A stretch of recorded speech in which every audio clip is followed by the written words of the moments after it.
परमात्मा प्रभु महावीर स्वामी को भावंदन। आत्मज्ञानी सदगुरुदेव युग प्रधान आचार्य सम्राट पूज्य श्री शिवमुनि जी महाराज साहब, उत्तर भारतीय परिवर्तनी श्रमणी सूर्या डॉक्टर गुरानी श्री सरिता जी महाराज साहब, सरल आत्मा सरल मन सदगुरु वरिया श्री अजय कुमारी जी महाराज साहब, श्रमणी गौरव प्रज्ञा ज्योति प्रवचन प्रभाविका डॉक्टर गुरानी श्री शिवाजी महाराज साहब के पावन पवित्र चरण कमलों में कोटि कोटि वंदन नमन। आज की प्रातःकालीन प्रवचन सभा में आप सबका हार्दिक स्वागत है, हार्दिक अभिनंदन है। गुरु कृपा से आपके समक्ष 18 पापों की चर्चा चल रही है, जिसके अंदर आप 11 पापों को श्रवण कर चुके हैं। आज आपके समक्ष 12वां पाप आ रहा है, जिसका नाम है कलह। क्या नाम है? कलह इस पाप का नाम है। तो कलह किसे कहते हैं, ये कलह क्या होता है, इन सब बातों पर आज हम चर्चा करेंगे। कलह कहते हैं किसी से लड़ाई करना, किसी से झगड़ना, बात बात पर गुस्सा करना, बिना किसी बात के बिगड़ना उछलना, सीधे मुंह बात नहीं करना, किसी से मुंह फुला लेना, किसी को मुंह चिढ़ाना, किसी का हंसी मजाक उड़ाना, किसी के साथ अच्छे बुरे कमेंट पास करना, ये सब आते हैं कलह के अंदर। तो कलह ये कारण भी हो सकती है और अकारण भी हो सकती है। कलह करने के लिए प्रभु कहते हैं 3 शब्दों से ये बना है, क, ल और ह। क कहता है कर्म करना। क्या कहता है? कर्म करना। और लह कहता है प्राप्त करना। तो कहते हैं कलह की क्रिया करने से व्यक्ति अशुभ कर्मों को क्या करता है? प्राप्त करता है। और जब अशुभ कर्म करता है तो उसका इस कलह रूपी पाप के अंदर क्या हो जाता है? प्रवेश हो जाता है।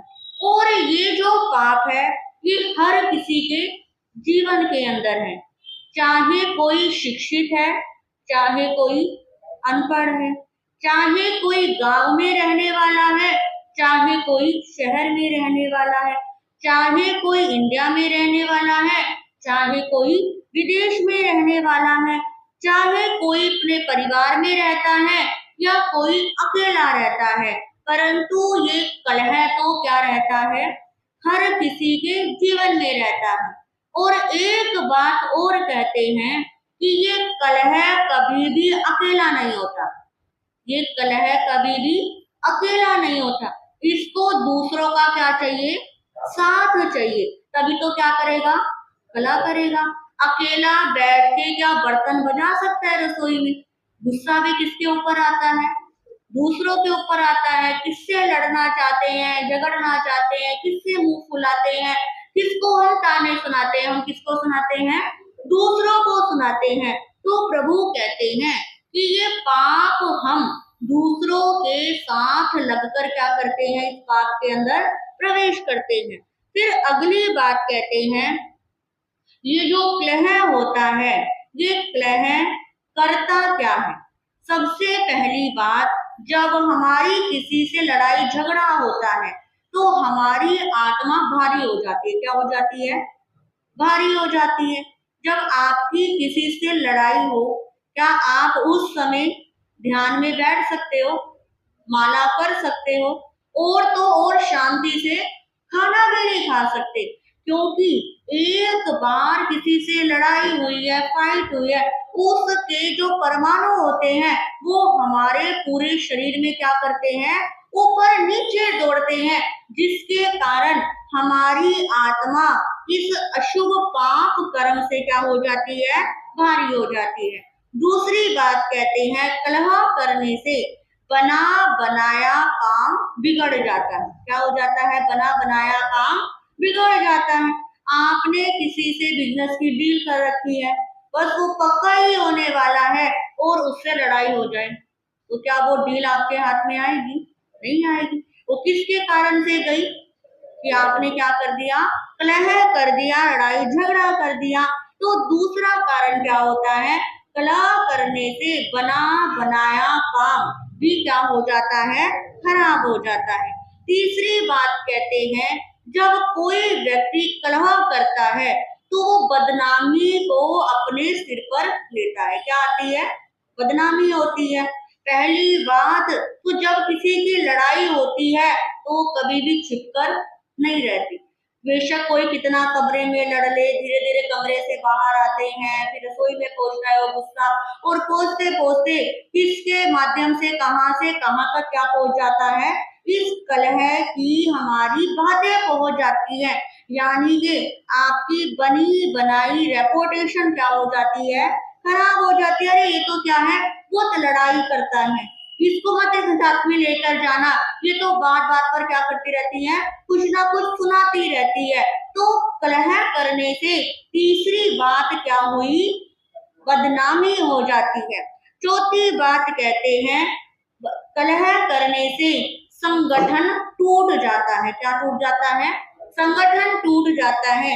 यानी कि यदि परिवार के अंदर एक किसी भी एक सदस्य का नेचर लड़ाई झगड़ा करने का है, कलह करने का है, अब वो कलह करता रहे तो एक दिन ऐसा आता है कि परिवार के और सदस्यों के अंदर भी मतभेद हो जाते हैं, और जो परिवार की एकता बनी होती है वो क्या हो जाती है, खत्म हो जाती है। तो आप भी तो ये भावना चाहते हो ना कि हमारे परिवार के अंदर सब क्या रही, एक बनकर रही। जब आप अपने किसी बेटे की शादी करते हैं तो हमारी माताओं को स्पेशल टेंशन होती है कि महाराज ऐसी लड़की ना आ जाए जो हमारे घर को क्या कर दे, खराब कर दे। अभी तो इतना प्रेम है, सब एक साथ रहते हैं, कल ऐसा ना हो हमको वो पूछे भी ना। तो ये क्या हुआ, कलह करने से परिवार की एकता भी क्या हो जाती है, खत्म हो जाती है। फिर पांचवी बात कहते हैं, कलह करने से व्यक्ति की शांति भंग हो जाती है। क्या हो जाती है, शांति भंग हो जाती है। यदि आपको प्रवचन में आना हो और प्रवचन में आने से पहले किसी की आपस में क्या हो जाए, लड़ाई झगड़ा हो जाए, तो पहली बात तो आप क्या कहोगे, मुझे आज जाना ही नहीं। यदि चलो जैसे तैसे आ भी गए तो यहाँ पर सिर्फ काया से बैठोगे, दिमाग तो क्या रहेगा, वो विचार दिमाग में घूमते रहेंगे। तो क्या हुआ कि जो आपको शांति मिलती थी, अब वो शांति क्या हो गई है, भंग हो गई है। इसके कारण मन में क्या आ गई, बेचैनी आ गई। फिर छठी बात कहते हैं कि जब कोई व्यक्ति कलह करता है तो अगली जो उसकी गति होती है वो दुर्गति होती है। दुर्गति कौन सी होती है, नरक गति का द्वार उसका क्या हो जाता है, खुल जाता है। तो कलह करने से व्यक्ति को ये अशुभ परिणाम क्या करने पड़ते हैं, भोगने पड़ते हैं। अब दूसरी बात कहते हैं कि ये जो कलह होता है ये किस कारण से होता है, क्योंकि हर चीज के पीछे कोई ना कोई तो क्या होता है, रीजन होता ही है, कोई ना कोई कारण होता है। तो सबसे पहली बात होती है, जो व्यक्ति कहता है कि मैं ही बड़ा हूँ, क्या कहता है, मैं ही बड़ा हूँ, मेरी बात ही सही है, जो मैं कह रहा हूँ उस बात को क्या करा जाए, माना जाए। यदि आपने उसकी बात ना मानकर दूसरे की क्या मान ली, बात मान ली, तो क्या हो जाता है, क्लेम हो जाता है। फिर आप कहते हैं अरे भाई लड़ाई झगड़े से क्या फायदा, अब इसकी ही क्या कर लेते हैं, बात मान लेते हैं। यदि इसकी बात नहीं मानी तो घर के अंदर क्या हो जाएगा, लड़ाई झगड़ा हो जाएगा। तो कलह करने का पहला कारण क्या हुआ कि मैं ही बड़ा हूँ, मेरी ही बात क्या करी जाए, मानी जाए।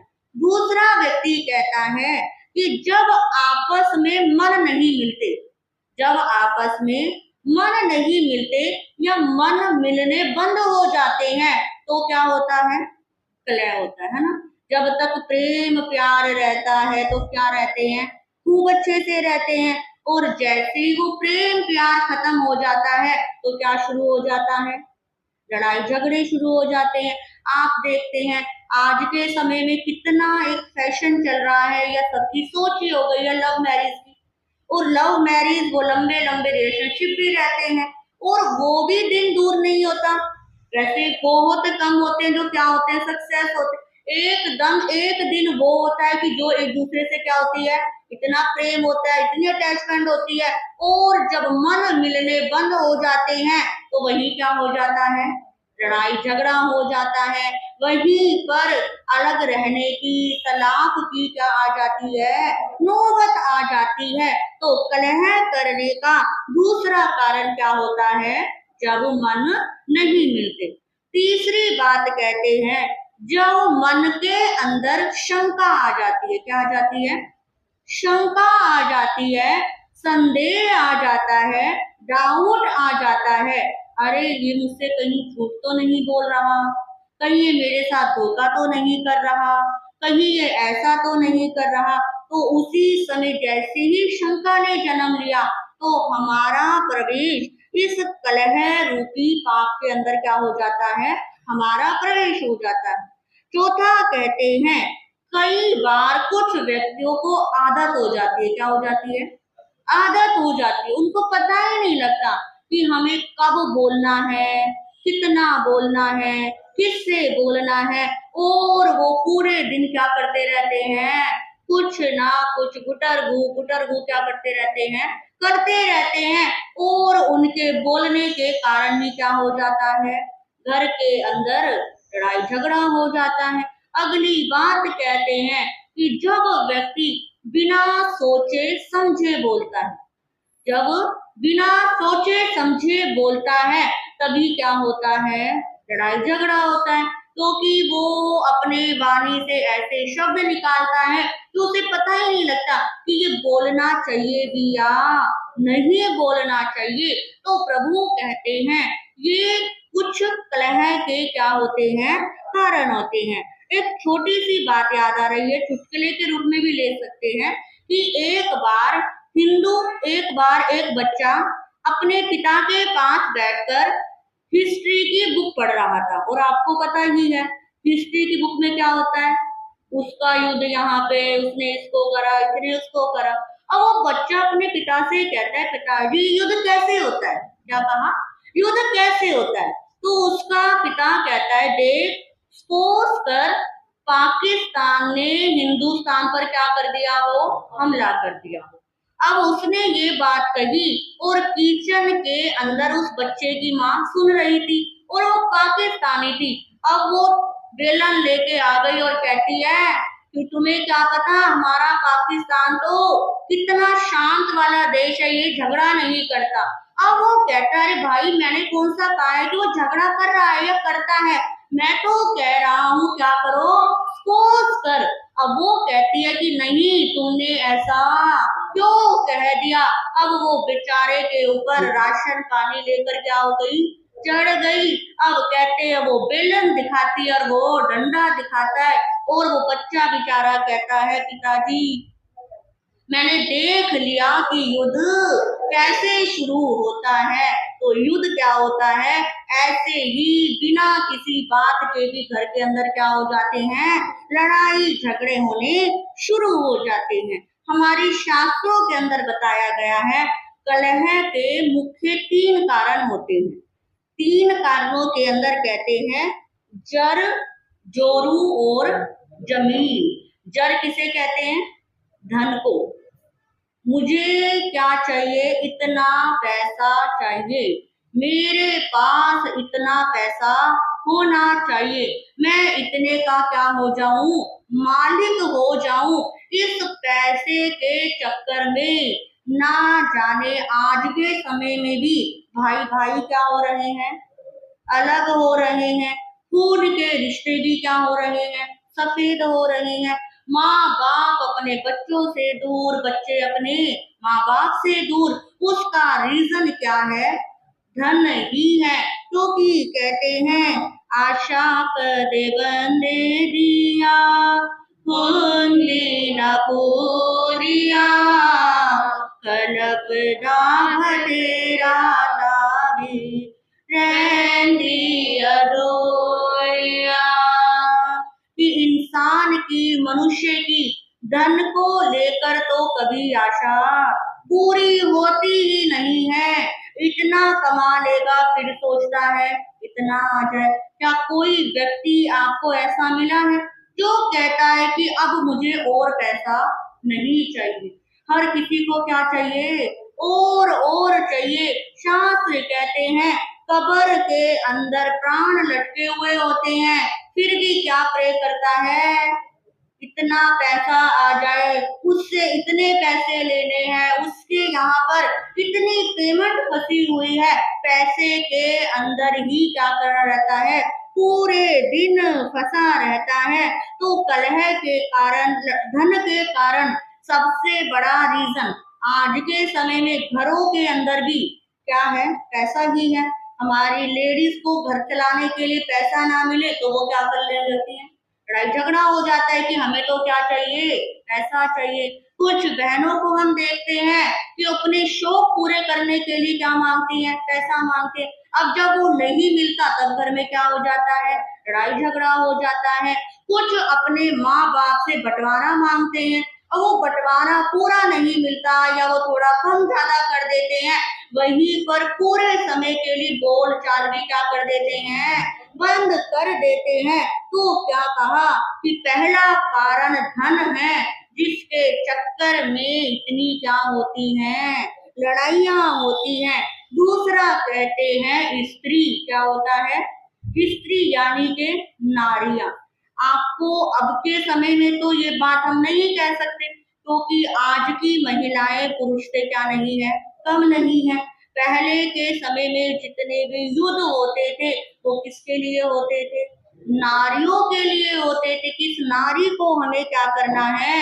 प्राप्त करना है। पर आज के समय में कहते हैं 100 पुरुष के ऊपर एक नारी क्या है? भारी। हमारे भाई बड़ी स्पीड से बोल रहे हैं कि क्या है? भारी है। तो क्या कहा क्यों भारी है? क्योंकि वो अपना क्या रखती है? एक रुतबा रखती है, अपना एक स्टैंडर्ड रखती है कि जो हम कह रहे हैं हमें क्या है?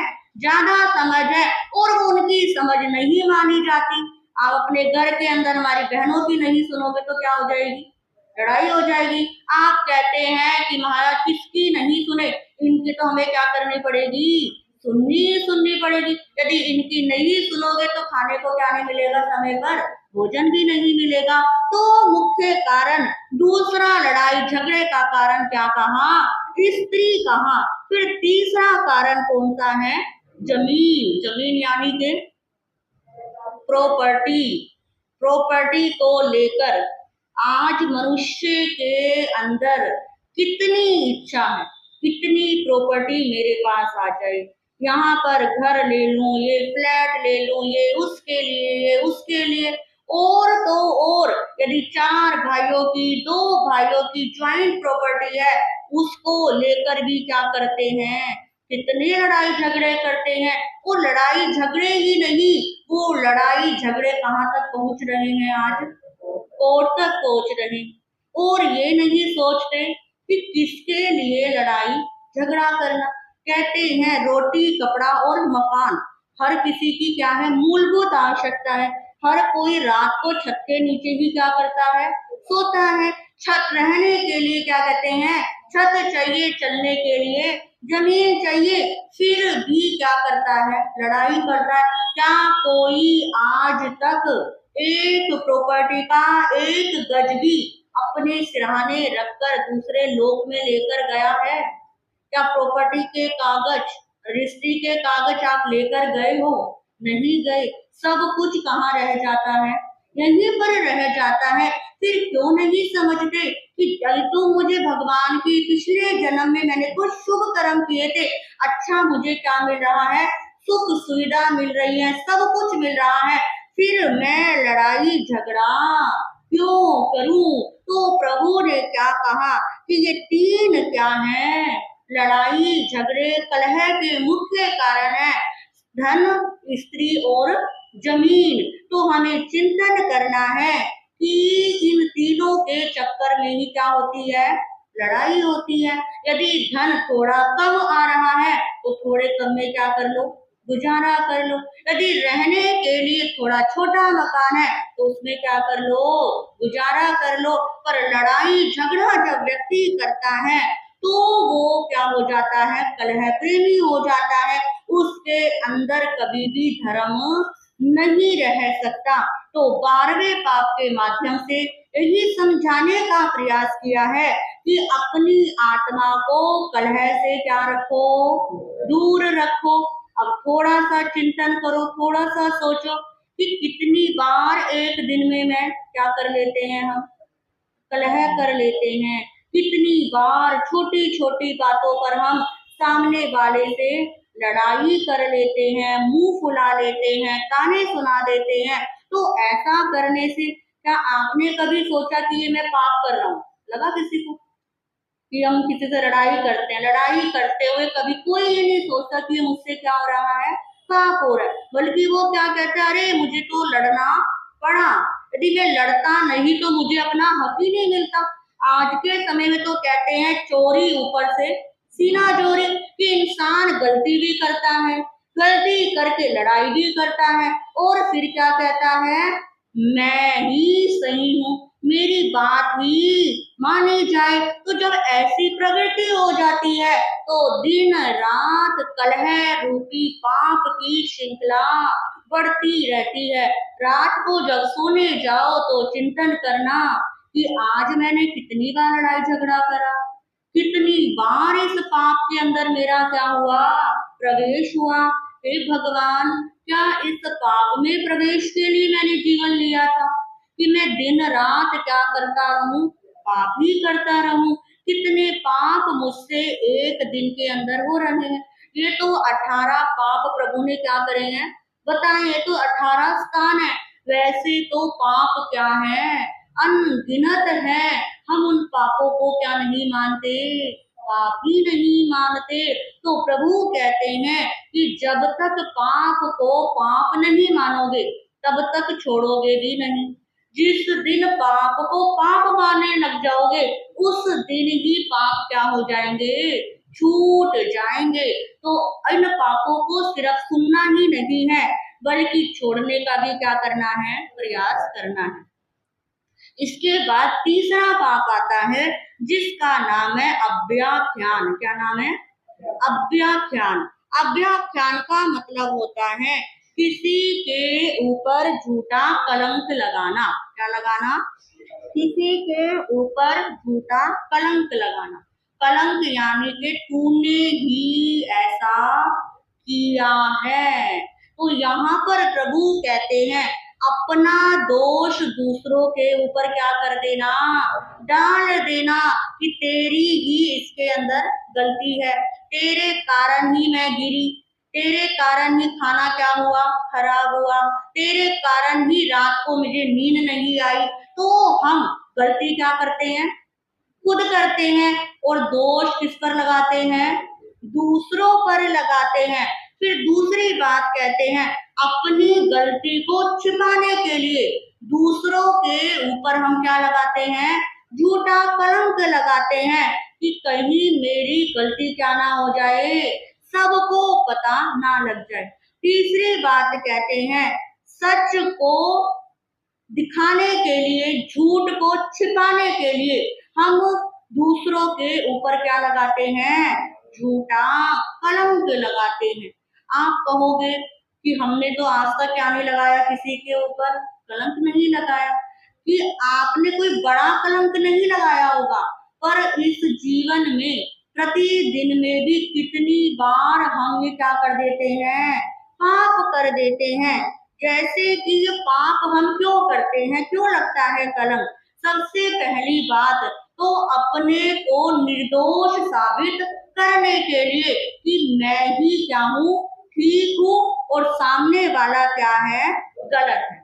दूसरा हम कलंक क्यों लगाते हैं, भय के कारण, डर के कारण कि यदि किसी को पता लग गया, मेरी इमेज खराब हो गई या मुझे डांट पड़ेगी, तो गलती हमने की है और दूसरों के ऊपर क्या कर देंगे, थोप देंगे। और इतनी चालाकी से, इतनी फुर्ती से कि किसी को पता भी नहीं लगता कि आप किसी के ऊपर क्या कर रहे हो, ये बात थोप रहे हो। तीसरी बात कहते हैं, अपनी गलती को छिपाने के लिए हम क्या करते हैं, दूसरों के ऊपर झूठा कलंक लगाते हैं।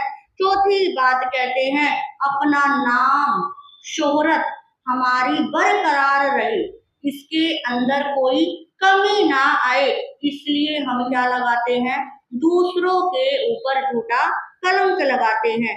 पांचवी बात कहते हैं, परिस्थिति से छुटकारा पाने के लिए, कि कई बार ऐसा होता है कि आप कहीं 8-10 जनों के बीच में हैं और वहां पर आपका नाम आ गया और आपको लगता है कि सबके बीच में इस परिस्थिति से निकलने के लिए आप अपने से नीचे वाले का क्या रख देते हैं, नाम रख देते हैं कि मैंने नहीं किया, ये क्या करा है, इसने किया होगा। तो परिस्थिति से बचने के लिए आपने दूसरों के ऊपर क्या लगा दिया, झूठा कलंक लगा दिया। छठा कहते हैं, गलत फहमी के कारण।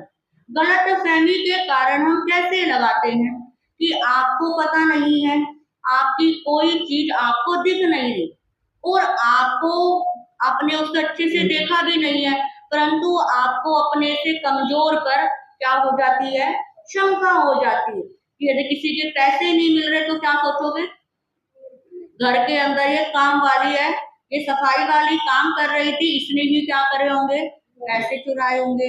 कुछ खाने पीने का सामान इधर उधर हो जाए तो जिसको खाने पीने का शौक है उसके ऊपर क्या कह देते हैं, अरे तूने क्या करा होगा, खाया होगा, तूने ये क्या चीज करी होगी, खत्म करी होगी। अब कोई शैतान बच्चा होता है, उससे वो शैतानी करता रहता है, उल्टे काम होते रहते हैं, और यदि आपका कुछ सामान टूट गया, गिर गया, तो आप क्या कहते हैं, अरे इस शैतान ने ही क्या करा होगा, गिरा होगा। अब देखा नहीं है, हमारे अपनी आंखों के सामने नहीं हुआ, परंतु हम उस व्यक्ति के गुणों को देखते हैं कि व्यक्ति ऐसा है और उस पर क्या लगा देते हैं, झूठा कलंक लगा देते हैं।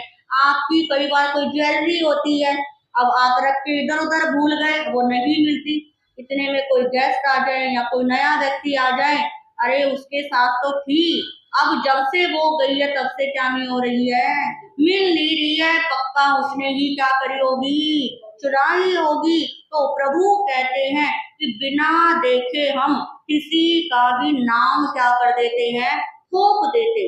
आप सोचो कि अब तक कितनों के ऊपर हमने नाम थोपा होगा, क्या नाम थोप कर सोचते हो कि मैंने ये पाप कर दिया, नहीं करा ना।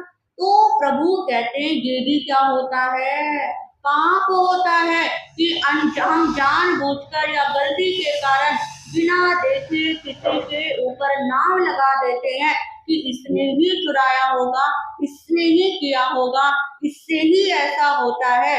तो हमारा इस अव्याख्यान पाप के अंदर क्या हो जाता है, प्रवेश हो जाता है। अब कहते हैं कि इस पाप से हम कैसे बचें, तो सबसे पहली बात तो क्या कही कि कभी भी गलत अंदाजे में किसी को ना कहें कि तूने ही क्या करा होगा, ये लिया होगा। जब तक आप श्योर ना हो तब तक उसके ऊपर क्या ना लगाएं, नाम ना लगाएं। दूसरा कहते हैं, कभी किसी की हाँ में हाँ ना मिलाएं। आपकी बेटी का फोन आया, उसका कुछ गुम हो गया, उसके साथ कुछ हुआ और आपने हाँ मुझे भी लग रहा है उसने ही क्या करा होगा, ऐसा काम किया होगा, वो ही तुझसे क्या करती है, जेलस करती है, आपने उसके ऊपर क्या लगा लिया, हाँ में हाँ मिलाकर भी इस पाप के अंदर प्रवेश कर लिया। आप कह सकते हो कि तू क्या कर ले, देख ले, ढूंढ ले, जब तक हमारे पास प्रूफ नहीं है तब तक हम क्या नहीं कह सकते, कुछ नहीं कह सकते। परंतु हम तो भगवान से भी बड़े हो रहे हैं, हमारी आंखों में तो ऑटोमेटिक सीसीटीवी कैमरे लगे हैं। आज के समय किसी से कोई जुर्म होता है, चोरी होती है, कुछ भी होता है तो क्या मांगते हैं, सीसीटीवी फुटेज मांगते हैं। उससे देखते ही पता लगता है कि इस व्यक्ति ने क्या करी होगी, चोरी की होगी या आपके यहाँ से क्या हुई है, चोरी हुई है। हम तो उनसे भी बड़े हैं, बिना देखे बिना सोचे अपने अंदाजे में ही किसी का क्या लगा देते हैं, नाम लगा देते हैं। तीसरी बात कहते हैं, कभी भी किसी के ऊपर झूठा आरोपण नहीं लगाना। किसी को अपने मुंह से नहीं कहना कि तूने ही ऐसा किया होगा, तू ही ऐसा करती है। जब तक आपकी आंखों के सामने ना हो। तो प्रभु कहते हैं कि ये बचने के क्या है उपाय हैं। पहला कारण क्या बताया, गलत अंदाजे में दोष नहीं लगाना, किसी की हाँ में हाँ नहीं मिलाना और किसी को बिना देखे झूठा भी नहीं बोलना। यदि आपने देखा नहीं, झूठ बोल दिया, तूने ही ऐसा किया होगा, तो एक साथ आपने दो क्या कर लिए, पाप कर लिए। एक पाप झूठ बोलकर कौन सा हो गया, झूठ बोलने से कौन सा पाप होता है, मृषावाद, और कलंक लगाने से अव्याख्यान पाप हो गया। तो एक साथ आपके क्या हो गए, दो पाप हो गए। तो प्रभु कहते हैं ये कलंक, ये अव्याख्यान पाप अभी से नहीं, अनंत समय से क्या हो रहा है, चल रहा है। आप सबको पता है कि सीता के ऊपर किसने कलंक लगाया था, धोबी ने क्या लगाया था, कलंक लगाया था। और वो सीता क्या थी, निर्दोष थी। तभी तो जब धरती फटी थी तो उसमें से क्या हो गई थी, वो नवकार मंत्र का ध्यान धरते धरते वो स्वर्ग में पहुंच गई थी। दूसरा आपने बहुत बार सुना होगा कि अभ्या रानी ने अपने पति के ऊपर क्या लगाया था, कलंक लगाया था। सुदर्शन के ऊपर उसने क्या लगाया था, कलंक लगाया था। और सुदर्शन क्या था, निर्दोष था। और वो निर्दोष रहकर नवकार मंत्र का सिमरन करता रहा और शूली से क्या बन गया था, सिंहासन बन गया था। तो ऐसे ही आपने सुना होगा एक नाम सुभद्रा का नाम। वो सुधर्मा एक प्रतिमाधारी मुनि को क्या करती है, देखती है।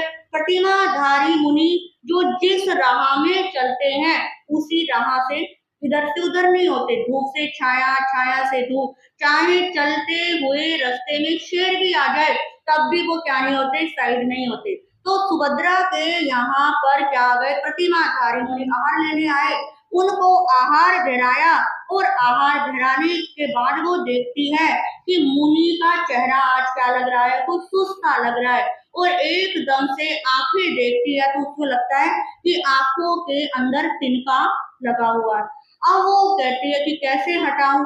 अब वो कहती है तिनका हटाने, क्योंकि हाथ से तो क्या नहीं हो सकता, निकल नहीं सकता।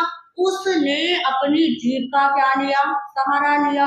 और सहारा लेने के बाद वो माथे की बिंदी किस पर लग गई, संत के कपड़ों पर लग गई। तो उस समय कहते हैं उनकी सास ने उनके ऊपर क्या लगा दिया था, झूठा कलंक लगा दिया था कि ये मुनि भी खराब है और ये हमारी बहू भी खराब है। और इतना कलंक लगाया कि उसको हर जगह क्या कर दिया, बदनाम कर दिया। और वो सती सुभद्रा उस कलंक को लेकर इधर उधर घूमती रही और मन में श्रद्धा विश्वास रखती है कि जब मैं सच्ची थी, मेरे गुरुदेव सच्चे थे, तो ये कलंक मेरा कुछ नहीं कर सकता। और नवकार मंत्र का नाम ले लेके एक वक्त ऐसा आता है कि वो कलंक उसके सिर से क्या हो जाता है, उतर जाता है। तो इस प्रकार कहते हैं कि कभी भी किसी के ऊपर क्या ना लगाओ, कलंक ना लगाओ। अब कहते हैं कोई हमारे ऊपर लगाता है, फिर सोच लिया कि हमें नहीं लगाना, परंतु किसी तो कोई ना कोई हमारे ऊपर भी क्या कर सकता है, लगा सकता है। तो कहते हैं जब कोई हमारे ऊपर कलंक लगा रहा है या कोई इल्जाम लगा रहा है तो उस समय क्या रखो, धैर्य रखो। क्या रखो, धैर्य रखो। उतावले होकर फटाफट रिएक्शन मत करो, क्योंकि यदि समभाव रखोगे, क्योंकि जो कहते हैं जिसको गलती होती है, यदि चोर होता है, झूठा होता है, वो अपनी बात को छिपाने के लिए क्या करता है, लगातार बोलता रहता है। तो कहते हैं जब कोई कलंक लगे, कोई झूठा इल्जाम लगाए, आप और निर्दोष होते हैं कई बार और वो बेचारे सोचते हैं हम क्या करें। तो कहते हैं उस समय क्या करो, चिंतन करो। उस समय कोई जवाब मत दो, कोई रिएक्शन मत दो। उस समय धैर्य रखो और चिंतन करो कि पिछले जन्म में क्योंकि उत्तरादशवें कालिक सूत्र में कहा गया है कि जब कोई किसी के ऊपर कलंक लगाता है तो अगले जन्म में उसके ऊपर भी क्या लगता है, सेम वही क्या लगता है, कलंक लगता है। तो उस समय हमें चिंतन करना है कि मैंने भी किसी जन्म में इसके ऊपर क्या लगाया होगा, कलंक लगाया होगा, तभी ये कलंक मेरे ऊपर क्या हो रहा है, आज लग रहा है। यदि मैंने नहीं लगाया होता तो ये कलंक आज मेरे ऊपर ना लगता। तो कलंक लगने के बाद क्या रखना है, संभाव रखना है, सहन शक्ति रखनी है और प्रतिदिन इस कलह अव्याख्यान रूपी पाप से बचने के लिए पश्चाताप हमें करना है। प्रायश्चित क्या करना है, कि हे भगवान, जाने अनजाने के अंदर तो मैंने पता नहीं कितनी बार क्या लगा लिया होगा, कलंक लगा लिया होगा। दूसरा का मैंने क्या कर दिया था, झूठा ही मैंने नाम क्या कर दिया था, थोप दिया था। पर मैं उस पाप से मुक्त होना चाहती हूँ, क्योंकि हम कलंक भी लगा देते हैं परंतु उस पाप को पाप नहीं मानते, दिन रात क्या करते रहते हैं, वो कलंक लगाते रहते हैं। तो ये 13वां पाप हमें कह रहा है कि कभी भी बिना सोचे समझे, बिना देखे किसी को आज के बाद ये बात कहोगे तो नहीं कि तूने ऐसा किया है, तेरे से ऐसा हुआ होगा, तू क्या कर रही है, झूठ बोल रही है, या कभी किसी की हाँ में हाँ भी नहीं मिलाना। आप कह देना मेरा क्या है, नियम है कि मुझे कभी बिना देखे, बिना सोचे, बिना जाने किसी की झूठी हाँ में हाँ नहीं मिलानी। उस समय आप मौन हो जाओ, क्या हो जाओ, मौन हो जाओ, ना हाँ में उत्तर और ना में उत्तर। तो सामने वाला समझ जाएगा आप इंटरेस्टेड नहीं हो या आप कुछ नहीं बोलोगे, तो इससे आप इस पाप से क्या हो जाओगे, बच जाओगे। तो चिंतन करना अपने आत्म साक्षी से कि हे भगवान, जाने अनजाने में अब तक इस जीवन के अंदर मैंने कितनी बार अपनी मेड्स के ऊपर, कितनी बार सर्वेंट्स के ऊपर, कितनी बार अपनी बहू के ऊपर, किसी बच्चे के ऊपर, अपने पति के ऊपर, पत्नी के ऊपर झूठा क्या लगा दिया था, कलंक लगा दिया था, बिना देखे बिना सोचे। तो मैं उन सभी जो मेरे द्वारा कलंक लगे हैं उन सब की क्या मांगता हूँ, माफी मांगता हूँ। वो कलंक जानबूझकर भी हो सकता है और अनजाने में भी हो सकता है। तो अपने हर पाप की प्रतिदिन क्या मांगनी है, माफी मांगनी है, तभी सुनने का क्या होगा, लाभ होगा। इन्हीं शब्दों के साथ आज आपने 12वां और 13वां पाप को क्या करा, श्रवण करा।